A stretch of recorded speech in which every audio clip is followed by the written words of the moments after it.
দাদু life process with আর্নবী জিয়ার আর একটি ব্লগেতে তোমাদেরকে স্বাগত।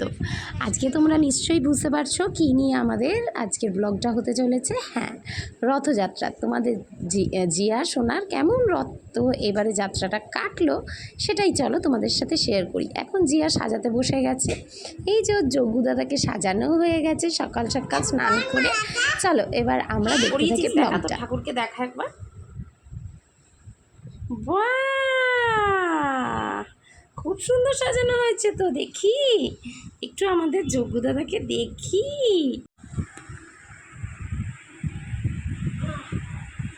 এই যে আমি এবার আস্তে আস্তে ফুল সমস্ত কিছু দিয়ে সাজাতে চেষ্টা করছি, আর আমাকে একটু বাপিও হেল্প করে দিচ্ছে। আর মামাম গেছে ওইদিকে, প্রচণ্ড দুষ্টুমি করছে, একটু তাড়াতাড়ি করে সাজিয়ে নিই।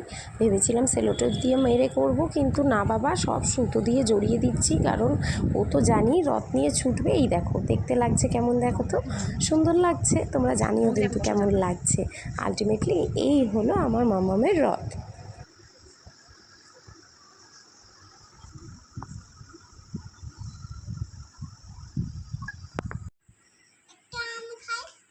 শোনো, সে কি বললো যেন, একটু আমি খাই, মানে প্রসাদটা, প্রসাদ আগে নাকি উনি খাবেন। এই দেখো অবস্থা তার। এটা কি হচ্ছে? এই যে তোমাদের রাধাকে নিয়ে বেরিয়ে পড়েছি, রাধা নয় অ্যাকচুয়ালি আজকে সুভদ্রা এ নিয়ে বেরিয়ে পড়েছি আমরা। এই যে মা বাপিও সাথে যাচ্ছে, বৃষ্টিও পড়ছে টুকুর টুকুর করে, সারা পাড়া এখন প্রদক্ষিণ চলবে। চলো দেখতে থাকো তবে ভিডিওটা।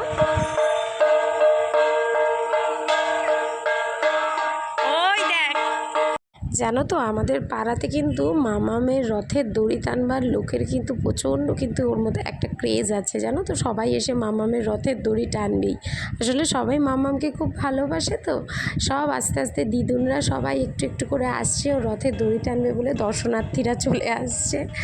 এবার চলো আবার টুকুর টুকুর করে যাচ্ছে সামনের দিকে তার রিমু দিদির বাড়িতে। চলো দেখা যাক। তবে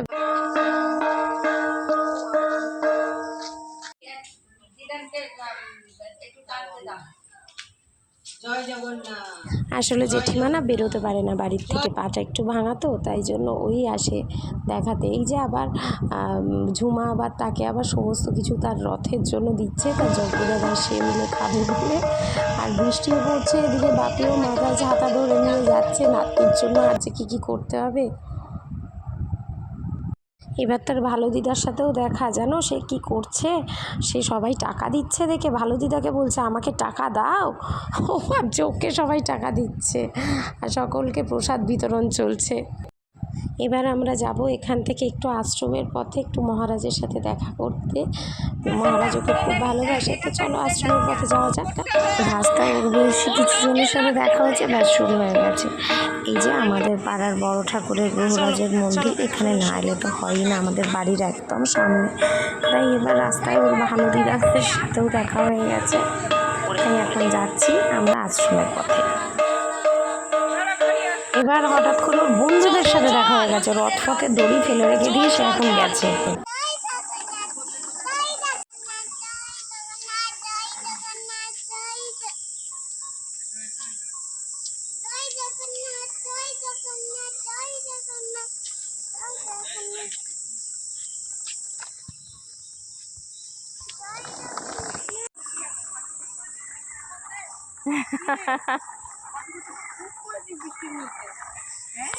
রাস্তায় যার সাথেই দেখা হচ্ছে সেই তো ওকে কিছু না কিছু দিচ্ছে।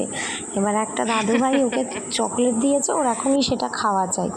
এইবার আশ্রমকে পরিক্রমা চলছে, আমাদের রামকৃষ্ণ মঠ। তোমরা যারা ওর চ্যানেল ফলো করো তারা আগেও দেখেছো যে এই রামকৃষ্ণ মঠটার কথা, একটা অফবিট ডেস্টিনেশন। তো চলো এখন এখানেতে পাঁপড় চপ এগুলো দেয়া হচ্ছে, আর রথ মানে তো পাঁপড় ভাজা ছাড়া হয়ই না। চলো এগুলো আমরা নিয়ে নিয়েছি, এবার যাবো বাড়ির পথে। এখানে মহারাজের সাথে দেখা, মহারাজ ওকে খুব ভালোবাসে, তো মহারাজও প্রণাম নিলেন না, কারণ ঠাকুরের সামনে নাকি নিতে নেই, সেই জন্য উনি নিলেন না। মহারাজ কি বলছে জানো, মহারাজ বলছে যে হ্যাঁ রে, তুই তো আমার সুভদ্রা, চল তোকেই রথে তুলে দিই। শুনে এত হাসি পেল, সকলের আদর খেতে খেতে চললো। এবার যাব হচ্ছে আমরা, কোথায় চলে যাচ্ছিস? আমাদের জাগ্রত শীতলা মায়ের মন্দিরে একবার ঘুরে আসি ওখান থেকে। ওখানে না গেলে তো হয়ই না। যাওয়ার পথে এই দেখো, ও ওখানেতে যাচ্ছে আগে মাকে প্রণাম করতে, ওরা এত ভক্তি না। এরপরে আমরা দুর্গা মণ্ডপ ঘুরে আমাদের বাড়ি।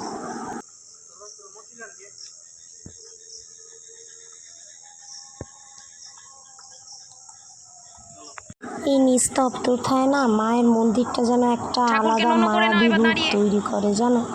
তোমরা যদি কোনোদিনও আসো, এদিকে আসলেই রাত্রিবেলা দেখতে পাবে। চলো, অনেকটা সন্ধে নেমে গেছে, এখন প্রণাম পর্ব সেরে আমরা দুর্গা মণ্ডপের দিকে যাই।